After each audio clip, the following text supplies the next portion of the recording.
ॐ सदाशिवसमारम्भाम् शङ्कराचार्यमध्यमाम् अस्मदाचार्यपर्यन्ताम् वन्दे गुरुपरम्पराम्। ओ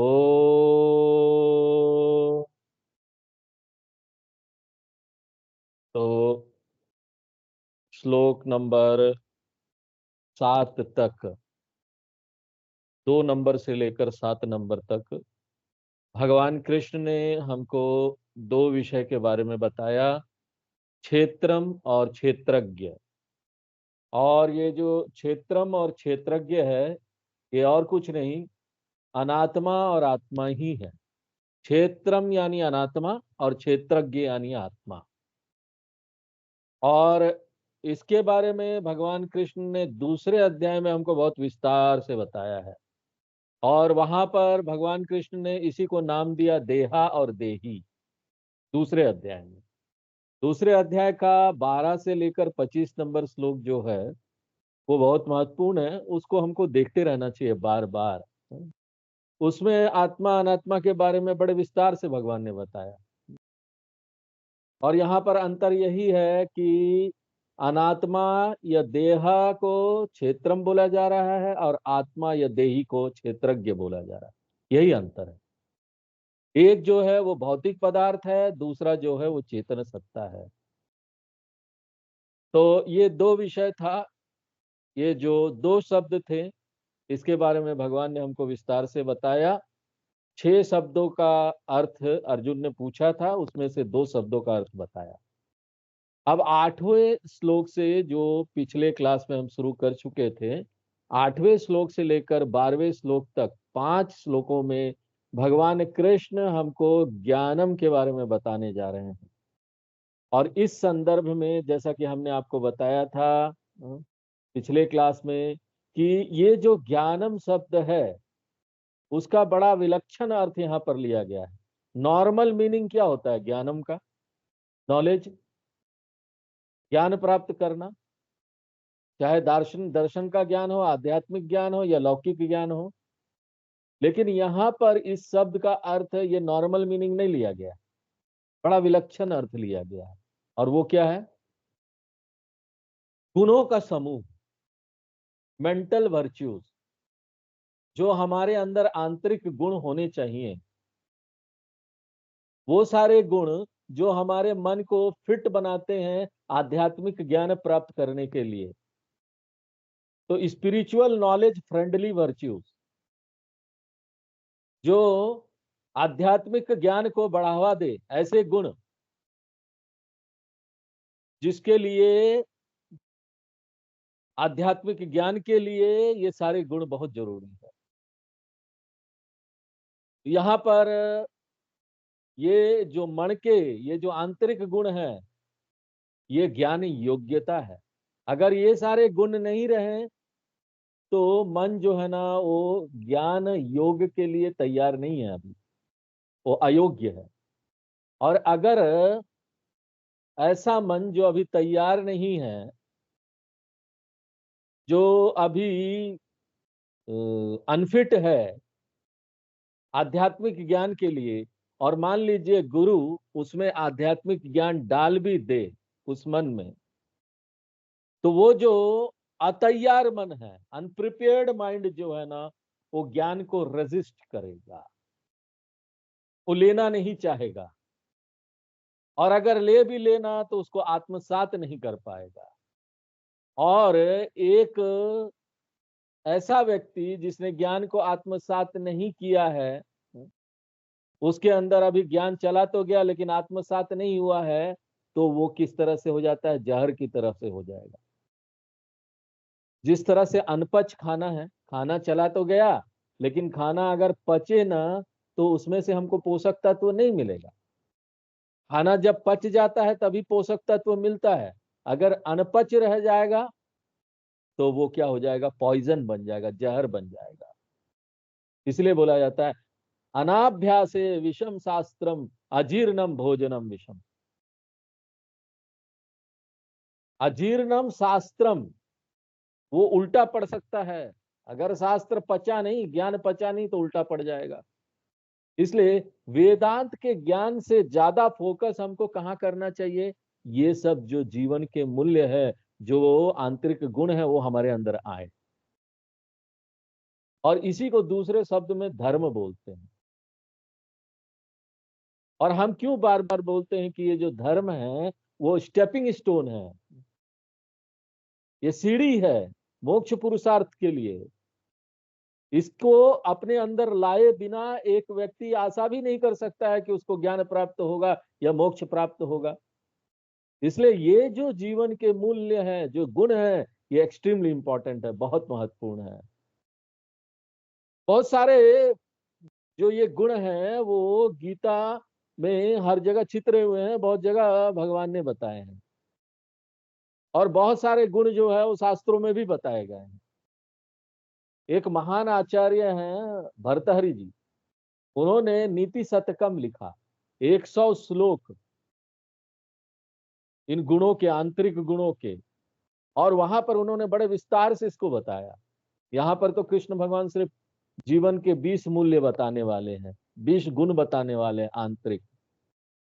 और कृष्ण भगवान इसी विषय को फिर बाद में भी बताएंगे। ये तो शुरुआत है, बस परिचय है इस विषय का। तो अब हम ना एक एक करके इन गुणों को लेंगे, इसका अर्थ देखेंगे और इसका क्या महत्व है वो देखेंगे। तो पहला जो कृष्ण भगवान बता रहे हैं वो है अमानित्वम। मानित्वम का क्या अर्थ हुआ? आत्म प्रशंसा, आत्म महानता, सेल्फ एडमायरेशन करना, हम बड़े महान हैं। मानित्वम संस्कृत में अगर हम बोले तो ये हो जाएगा आत्मनि पूज्यत्व भावना, अपने में पूज्यत्व की भावना लेकर आना, अपने को अपने बहुत महान व्यक्ति देखना। तो ये जो आत्म प्रशंसा है, आत्म महानता देखना है, आत्म पूज्यत्व भाव देखना है, इसको मानित्वम बोलते हैं। और अमानित्वम क्या हुआ? इससे फ्रीडम प्राप्त कर लेना, मन में ऐसी भावना नहीं लाना कि हम बहुत महान हैं, बहुत अपने आप को भीतर से प्रशंसा कर रहे हैं, हाँ हम कितने महान आदमी हैं, I am a great person. सकारात्मक भाषा में बोले इसी को तो विनम्रता लेके आना, विनय लेके आना, ह्यूमिलिटी, संस्कृत अंग्रेजी में बोलते हैं ह्यूमिलिटी, विनम्रता। ये पहला गुण है जो कृष्ण भगवान हमको बता रहे हैं। और हमको ये बात समझना चाहिए, सिर्फ क्या है वो जानने से नहीं होगा, इसके भीतर जाना पड़ेगा। क्यों वेदांत बोलता है कि ये सही नहीं है, ये बहुत बड़ी बाधा है, आत्म प्रशंसा, आत्म महानता देखना। ये जो यात्रा है, आध्यात्मिक यात्रा, उसमें बहुत बड़ा बाधा है, ये रोक देगा, पत्थर है, आगे जाने नहीं देगा। क्यों ऐसा बोलता है वेदांत?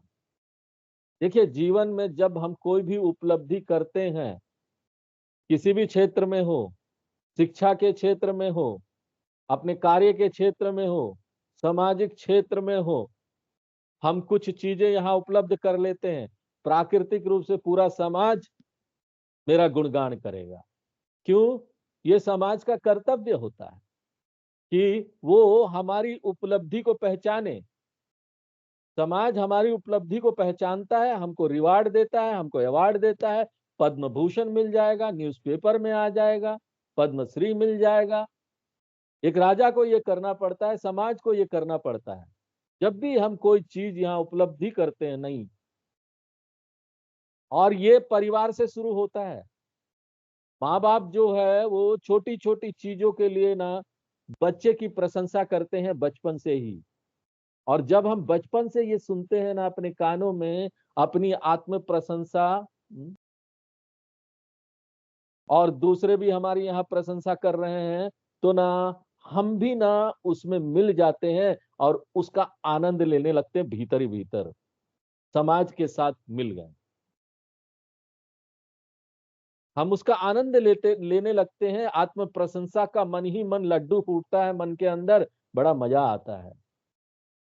जब भी समाज हमारी प्रशंसा करता है, गुणगान करता है, रिवार्ड देता है, अवार्ड देता है, और ये समाज का कर्तव्य है।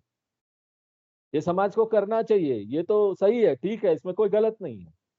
लेकिन क्या होता है कि जाने अनजाने ना हम भी ना वो दूसरे जो हमारी प्रशंसा कर रहे हैं उसको भी ले लेते हैं, और अपने अंदर से भी हम अपनी प्रशंसा करना शुरू कर देते, वाह वाह हम तो बड़ा महान है।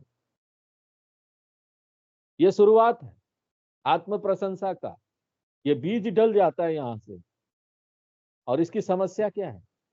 क्या है समस्या? नहीं स्वामी जी कोई प्रॉब्लम नहीं ना, हम ऐसा कर सकते हैं, क्या समस्या है? What is the problem in self admiration? After all we are enjoying it, हमको तो मजा आ रहा है, आनंद मिल रहा है, हमारा गुणगान हो रहा है, झूठ मूठ का तो हो रहा नहीं, कुछ उपलब्धि किया तो हो रहा है। और ये तो पुण्य, हमको पुण्य मिला है, भगवान ने हमको पुण्य दिया है। देखिए ये तो बड़ी अच्छी बात है, अच्छा लग रहा है, हम आनंद ले रहे हैं, दूसरे जो हमारी महानता का गुणगान कर रहे हैं और हम अंदर से जो अपनी गुणगान शुरू कर देते हैं महानता का, वो ठीक तो है। लेकिन वेदांत बोलता है ना, एक बहुत बड़ा ट्रैप है, ये फांस है, फांस। ये बहुत बड़ा ऑब्स्टेकल है, बाधा है एक आध्यात्मिक साधक के लिए। इसलिए एक व्यक्ति को ना एक्सट्रीमली केयरफुल रहना पड़ेगा, बहुत सावधान। यहाँ संभावना है कि आप इस फांस में फंस जाएं, आत्म प्रशंसा वाला फांस में। और समस्या क्या है आत्म प्रशंसा में? क्यों आप इसको बाधा मानते हैं? पहली समस्या ये है ना कि एक बार जब हम आत्म प्रशंसा को, अपनी प्रशंसा का आनंद लेना शुरू कर देते हैं, दूसरे भी जो हमारी प्रशंसा कर रहे हैं उसका भी और अपना भी जो अंदर चल रहा है वो दोनों, तो ये ना हमारे अंदर एक लत लेके आता है, एडिक्शन, नशे की तरह। प्रशंसा लेना ये नशा है, नशीली दवा। और कोई भी नशीली दवा जो लत लगा देती है, एक बार हमको उसका लत लग जाता है, हाँ, तो हमको ना वो और ज्यादा से ज्यादा चाहिए होता है। जो लोग नशीली दवा लेते हैं ना, वो उनका बढ़ता ही जाता है, पहला दिन 1 2 3 4, फिर बढ़ता ही जाता है, रोज रोज 10 10 से 20 20, इस तरह से चलता है। हम ज्यादा से ज्यादा ढूंढते हैं कौन मिलेगा जो हमारी प्रशंसा करेगा। ज्यादा से ज्यादा हम आत्म प्रशंसा वाली चीजों पर भागते हैं, वहीं पर जाते हैं और उनकी तरफ ही झुकते हैं। हमको उनकी आदत लग जाती है, हमको हर समय वो चाहिए। और जब हमको ये नहीं मिलता है, आत्म प्रशंसा, हमारी कोई प्रशंसा नहीं कर रहा है, नहीं मिलता है, तो जब ये रुकने लगता है, इसका फ्लो रुकने लगता है, तो ये हमारे मन में ना बहुत सारा डिस्टरबेंस लेके आता है, तनाव लेके आता है। जिस तरह से एक सिगरेट पीने वाला व्यक्ति है, उसको सिगरेट का बहुत आदत है, और एक बार उसको सिगरेट छोड़ने बोल दिया जाए, डॉक्टर ने बोला सिगरेट छोड़ दो नहीं तो मर जाओगे, हाँ, तो उसको तो आदत लगा हुआ, लेकिन जब छोड़ते हैं ना तो बहुत अंदर से परेशानी होती है छोड़ते समय। तो ये व्यक्ति भी ना, जब इसको आदत लग जाती है दूसरों से प्रशंसा प्राप्त करने की, तो जब ये नहीं मिलता है ना तो बहुत सारी समस्या आना शुरू हो जाता है। तो ये ना दूसरे और जो लत हैं उसकी तरह है, इसलिए इसको बड़ी सावधानी से हमको ना अवॉइड करना पड़ेगा, टालना पड़ेगा अपने जीवन में।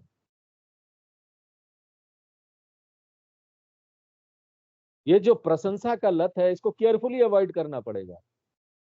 तो पहली समस्या क्या है? ये ना एक लत बन जाती है कि हमको प्रशंसा चाहिए, उसके बिना हमारा काम नहीं चलेगा। और दूसरी समस्या क्या है? एक बार जब हम आनंद लेना शुरू करते हैं दूसरों से प्रशंसा प्राप्त करके, हाँ, और अपने अंदर भी जो प्रशंसा का भाव चल रहा है उसका भी आनंद लेना शुरू करते हैं, और अपने मुंह मियां मुट्ठू बनते हैं, चारों तरफ अपना ढोल पीटते हैं, तो हम इतना हर्षित हो जाते हैं ना, हम बोलते हैं अरे भाई यहाँ पर तो सब लोग हमारी बात कर रहे हैं, हम यहाँ पर सेंटर ऑफ अट्रैक्शन है, केंद्र बिंदु में है, सबका फोकस पूरी दुनिया का मेरी तरफ है, मैगजीन के पहले पेज में हम आ रहे हैं, न्यूज़पेपर में हम आ रहे हैं। एक बार हम इसको लेकर हर्षित होते हैं ना, और कोई भी हर्ष ऐसा होता है ना कि हम ना उसमें बह जाएंगे। और एक बार हम उसमें बह गए तो हमारी जो विवेक बुद्धि है, जो डिस्क्रिमिनेटिव पावर है, वो चुरा लिया जाता है, वो हर लिया जाता है। नाम हो गया, बड़ा सम्मान हो गया, बड़ा महानता हो गया, लेकिन यहाँ पर विवेक बुद्धि गुम हो गया। और एक बार मेरा जो ये विवेक शक्ति है, ये प्रशंसा वाले भाव से ये गुम हो जाता है, चुरा लिया जाता है, तो ना मैं मोह में चले जाता हूं। और मोह के कारण क्या होता है कि ना हम जीवन के बहुत महत्वपूर्ण जो सत्य है उसको भुला देते हैं। एक बार विवेक बुद्धि गुम हो गया तो जीवन के जो महत्वपूर्ण सत्य है उसको हम भुला देते हैं। और वो सत्य क्या है जिसको हम भुला देते हैं, जिसका ध्यान नहीं रहता और जिसका हमको ध्यान रखना चाहिए? तो पहला सत्य ये है कि हम यहाँ जो भी उपलब्धि करते हैं, जिसके लिए समाज हमारा बड़ा महानता का गुणगान कर रहा है, सत्य ये है ना कि हम उसका पूरा क्रेडिट ले ही नहीं सकते। हमने जो उपलब्धि की है उसका पूरा क्रेडिट हम नहीं ले सकते, क्योंकि मेरा योगदान सिर्फ एक कारक के रूप में है। जो भी उपलब्धि हमको मिली है, मेरा योगदान थोड़ा सा है कारक के रूप में। यहाँ पर कितने सारे लोग हैं, वो सारे लोग आए, उन्होंने सहायता की, तब जाकर मुझे जो उपलब्धि मिला है ना वो मिला है। इसलिए मैं इसका पूरा क्रेडिट नहीं ले सकता। लेकिन एक बार हर्षित हो गया, मुझे बड़ा मजा आ रहा है, तो मैं इस सत्य को भुला देता हूं और मैं ये दावा ठोकने लगता हूं, नहीं नहीं, मुझे तो पूरा शक्ति है, मैंने ही किया, मैंने ही प्राप्त किया।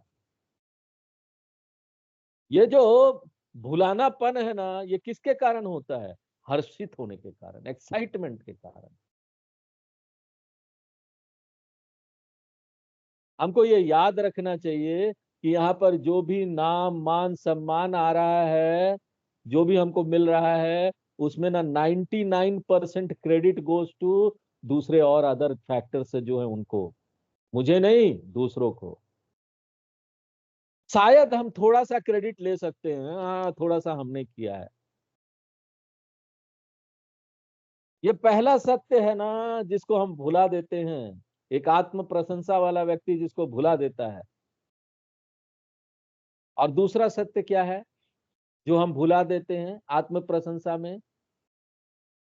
हमने यहाँ पर थोड़ा सा अपना योगदान दिया है इस उपलब्धि के लिए, जो भी कुछ हो, चाहे संगीत के क्षेत्र में हो, शिक्षा के क्षेत्र में हो, खेल के क्षेत्र में हो, गीता के अनुसार जो हमने देखा है, वो थोड़ा सा भी जो योगदान हमने दिया है ना, वो सचमुच में मेरा योगदान नहीं है। हम देखते हैं कि हम यहाँ जन्म लेते हैं एक टैलेंट के साथ में। कई लोग आप देखेंगे बचपन से ही एक टैलेंट उनके अंदर होता है, कोई संगीत का टैलेंट होता है, कोई खेल का टैलेंट होता है, ऐसे होता है। ये जो टैलेंट है, ये जो हमको बचपन से मिला है, ये भगवान से एक उपहार है। और 10वें अध्याय में इसका खुलासा किया गया था, गीता के 10वें अध्याय में, विभूति योग। इसमें हमारा कोई क्रेडिट नहीं है, कोई महानता नहीं है, ये तो भगवान की महानता है, सारी विभूति भगवान की है। ये सारी विभूति भगवान की मेरे माध्यम से अभिव्यक्त हो रहा है, एक्सप्रेस हो रहा है, मैनिफेस्ट हो रहा है। तो ये भी जो थोड़ा सा योगदान है ना, वो भी हम क्लेम नहीं कर सकते कि वो मेरा है। ये एक सत्य है ना। लेकिन जब हम ये आत्म प्रशंसा में डूब जाते हैं, हर्षित हो जाते हैं ना, हम इस सत्य को भुला देते हैं। हम दूसरे लोगों का जो कंट्रीब्यूशन है, योगदान है, उसको भुला देते हैं। हम ये भुला देते हैं कि ये तो भगवान का उपहार है, भगवान का कंट्रीब्यूशन है। तो आत्म प्रशंसा जो है ना, मानित्वम, वो भक्ति में एक बहुत बड़ा बाधा है। ये मानित्वम और भक्ति एक साथ नहीं चल सकते, क्योंकि एक आत्म प्रशंसा वाला व्यक्ति है, वो भगवान के योगदान को भुला देता है। उसको तो लगता ही नहीं भगवान ने कुछ किया, वो तो सोचता है मैंने ही सब किया। जबकि यहाँ पर योगदान सिर्फ भगवान का ही है, अपना तो कुछ भी नहीं है, जीरो। 10वें अध्याय के 41 नंबर श्लोक में भगवान ने बताया ना, यद यद विभूति मत सत्वम श्रीमद्दुर्जितमेव वा तत्तदेवावगच्छत्वम मम तेजों संभवम। ये दूसरा सत्य है जो भुला देते हैं हम मानित्वम में। और तीसरा सत्य क्या है? मैं जितना भी महान हो जाऊं, जितना भी महान हो जाऊं, मैं ये दावा नहीं कर सकता कि मैं यहाँ सबसे महान व्यक्ति हूं। जितना भी महान हो जाऊं, मैं ये दावा नहीं कर सकता कि यहाँ पर मैं ही एक महान व्यक्ति हूँ, क्योंकि मैं यहाँ एक ऐसी दुनिया में रहता हूँ जहां पर बहुत सारे लोग हैं, बहुत सारे लोग थे, बहुत सारे लोग हैं, बहुत सारे लोग रहेंगे जो मेरे से ज्यादा महान होंगे। ये कैसी दुनिया है? सादिश्यत्वम, एक बहुत सुंदर शब्द है जो हमारे शास्त्रों में उपयोग होता है, सादिशयत्वम। इसका अर्थ है किसी भी चीज में सुधार संभव है। Anything can be improved. अगर मैंने कोई रिकॉर्ड क्रिएट किया है, यहाँ पर खेल में कोई रिकॉर्ड बना दिया, तो वो सारा जो रिकॉर्ड है ना, ब्रेकेबल है, कोई ना कोई उसको तोड़ देगा। किसी भी क्षेत्र में हो, उसमें और सुधार की गुंजाइश होती है, संभावना है। तो मेरा रिकॉर्ड कोई ना कोई ब्रेक कर देगा, किसी भी क्षेत्र में हो। क्योंकि यहाँ पर लोग हैं जो मेरे जैसे ही महान है या मुझसे ज्यादा महान है। तो ये जो आत्म प्रशंसा है ना, वो मेरे विवेक शक्ति को हर लेती है। हम मोह में चले जाते हैं और इस सत्य को भुला देते हैं कि यहाँ पर लोग हैं जो मेरे जैसे महान है या मुझसे ज्यादा महान है।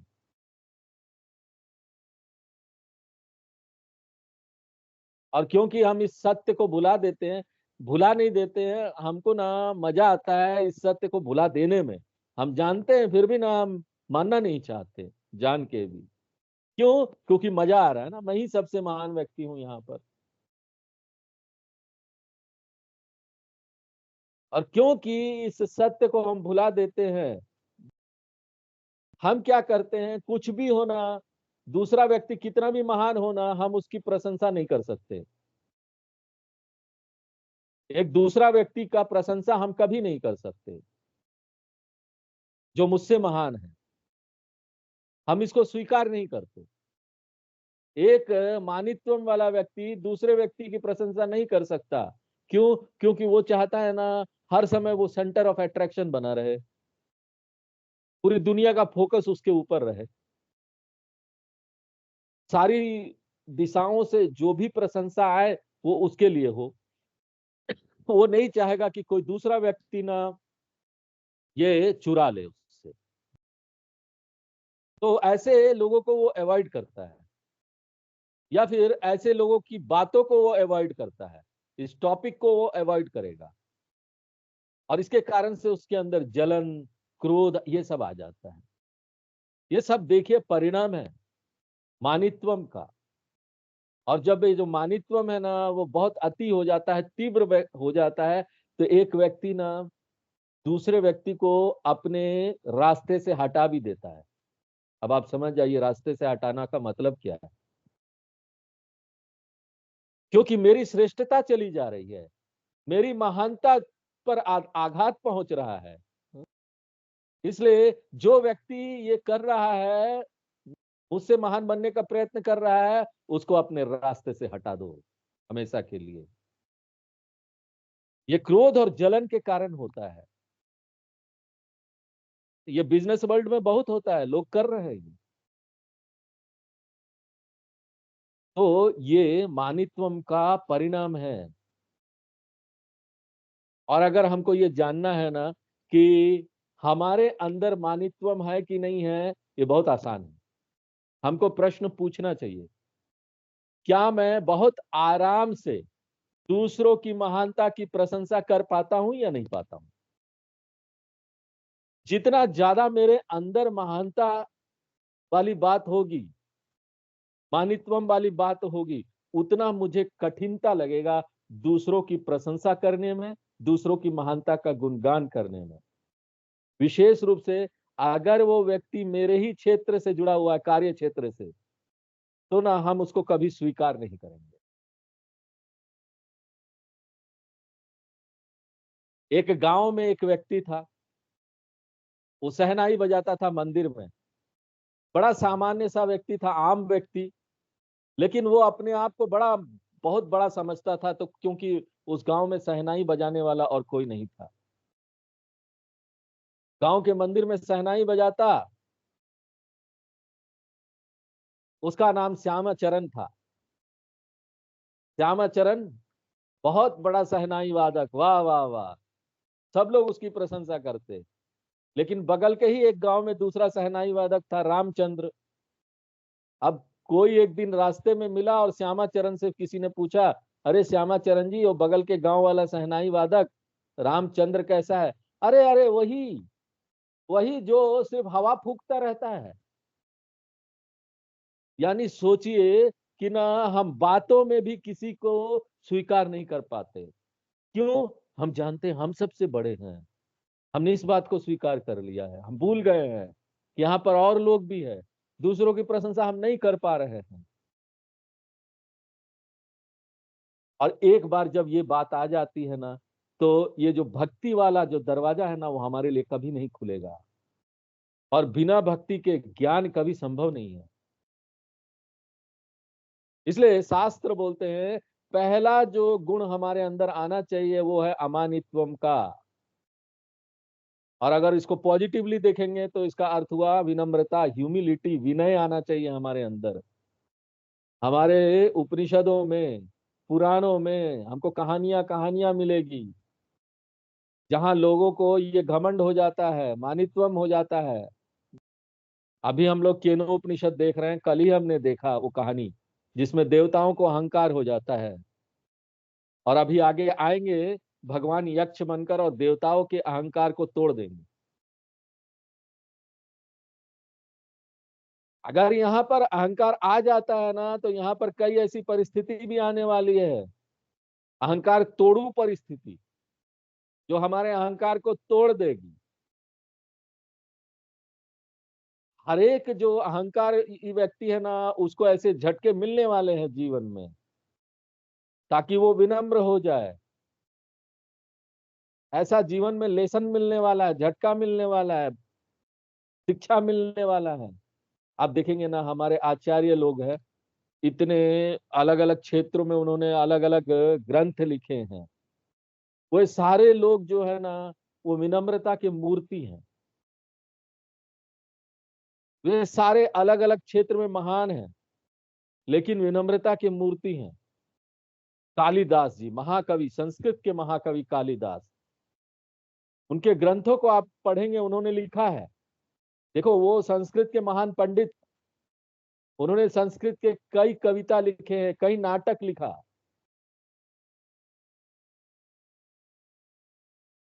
और परिचय वाले श्लोक में वो क्या लिखते हैं, कितने वो विनम्र है, देखिए। वो अपनी विनम्रता को अभिव्यक्त करते हैं और साथ साथ दूसरों को भी विनम्रता सिखाते हैं। एक ग्रंथ में परिचय वाले श्लोक में वो लिखते हैं, मंद कवियस्य प्रार्थी गमिष्याम्य उपहास्यताम प्रांशुलभ्ये फले लोभाद उदबाहुरीव वामनः। मैं मंद हूं। कालिदास जी सोचिए, जो कि संस्कृत के इतने बड़े महापंडित है, वो बोलते हैं मैं बहुत मंद हूं। अब सोचिए, अगर वो मंद हैं, वो इतने बुद्धू टाइप के हैं, तो हम लोग क्या होंगे? हम लोग तो बस रामा रामा रामा चौथे विभक्ति तक पढ़ लेते हैं, राम शब्द। और हम ये दावा ठोकते हैं, हाँ हमको संस्कृत का बहुत बड़ा ज्ञान हो गया है, हम संस्कृत के पंडित हो गए हैं। और देखिए कालिदास, जो महान पंडित, इतिहास में ऐसा कोई नहीं हुआ, संस्कृत के महान पंडित, संस्कृत के महाकवि, वो अपने आप को बोल रहे हैं कि वो मंद है। कवि ऐसा प्रार्थी, इस कविता के माध्यम से मैं मान सम्मान प्राप्त करने का प्रयत्न कर रहा हूं, महान कवि के रूप में। और यहाँ पर ये पूरी दुनिया जो है ना, मेरे ऊपर हंसने वाली है। गमिष्याम्य उपहास्यता। और इसके लिए वो उदाहरण देते हैं। देखो, उपमा देते हैं अपने लिए। और ऐसा अगर महान कवि कोई उपमा उपमा दे रहा है तो वो भी बड़ा फैंटास्टिक होगा। उपमा बहुत सुंदर उपमा होगा। वो क्या बोलते हैं कि एक बहुत बड़ा पेड़ है, उसमें फल लगा हुआ है और फल झूल रहा है, और उसमें नीचे में धरती पर एक बौना खड़ा है, वामन व्यक्ति, ड्वार्फ अंग्रेजी में बोलेंगे तो बौना। वो नीचे धरती पर खड़ा है, बड़ा पेड़ है, फल लटक रहे हैं, और ना वो कूद कूद कर फल तोड़ने का प्रयत्न कर रहा है, लेकिन उसके ऊपर पहुंच नहीं पा रहा है, फल के पास पहुंच नहीं पा रहा है। तो अगर आप ऐसा किसी को देखेंगे कि ऐसा बौना व्यक्ति है और कूदने का प्रयत्न कर रहा है और फल तोड़ने का प्रयत्न कर रहा है, तो ना आप उस पर हंसेंगे ना। ऐसी उपमा देखकर कालिदास जी बोलते हैं ना कि हम भी ऐसे ही है। हम ना एक बौने की तरह है जो ना पेड़ से, लंबे पेड़ से फल तोड़ने का प्रयत्न कर रहा है। हाँ? अब बताइए कितने विनम्र है। खुद अपने लिए वो ये लिखते हैं। और एक दूसरा ग्रंथ है, उसमें वो लिखते हैं, क्व सूर्य प्रभवो वंश, क्वच अल्प विषयामति, तितीर शूर दुस्तरम मोहात उडुपी नेव सागरम। वो बोलते हैं मैं रघुवंश लिखने का प्रयत्न कर रहा हूं जो कि इतना महान है। रघुवंश की महानता, कहाँ रघुवंश की महानता और कहाँ मेरी क्षमता इसको अभिव्यक्त करने की। और फिर भी देखो मैं बुद्धू, मैं ना रघुवंश की महानता का गुणगान करने का प्रयत्न कर रहा हूं। मोहात उडुपिनेव सागरम। ये तो ऐसे ही है जैसे एक छोटा नाव लेकर मैं ना समुद्र पार करने का प्रयत्न कर रहा हूं। कितना असंभव है बोलो। उसी तरीके से ये जो मेरा मन है ना, ये जो मेरी बुद्धि है ना, ये जो अनपढ़ वाला मन है ना, वो बड़ा छोटा सा नाव की तरह है, और उस छोटे से नाव से ना मैं रघुवंश जैसा समुद्र को पार करने का प्रयत्न कर रहा हूँ। उनका महानता का गुणगान लिखने जा रहा हूँ संस्कृत में। सोचिए कितने विनम्र थे हमारे कालिदास जी।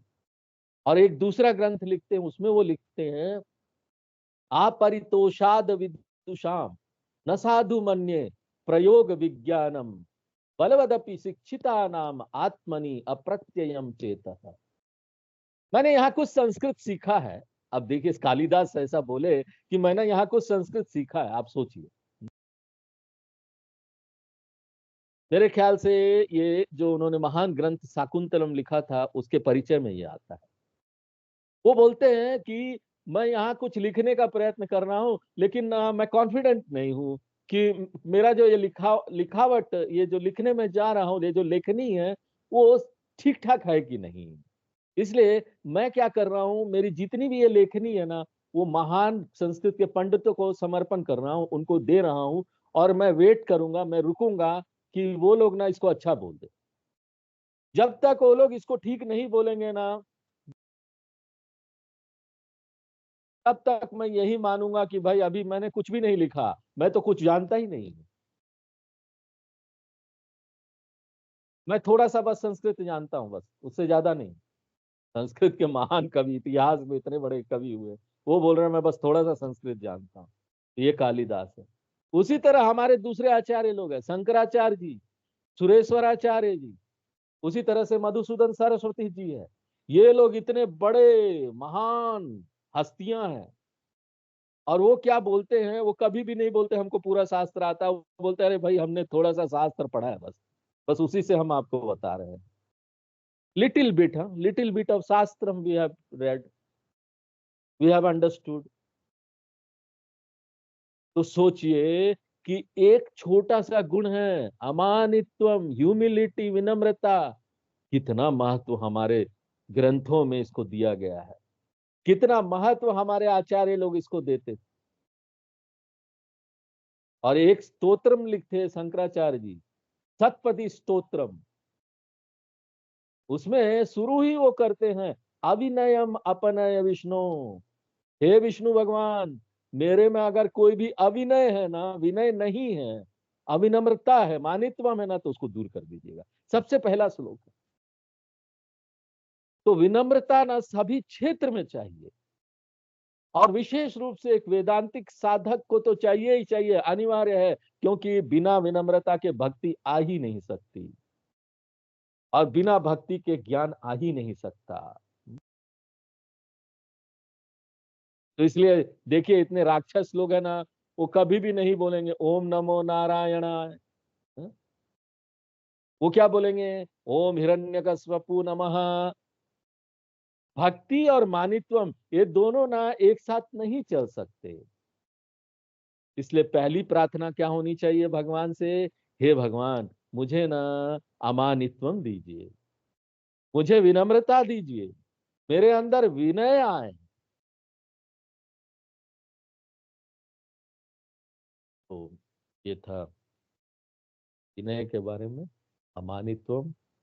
आगे हम लोग जो दूसरा गुण है वो अगले क्लास में देखेंगे। आज यहीं पर विराम देते। ओम पूर्णमदः पूर्णमिदं पूर्णात् पूर्णमुदच्यते पूर्णस्य पूर्णमादाय पूर्णमेवावशिष्यते। ओम शांति शांति शांति।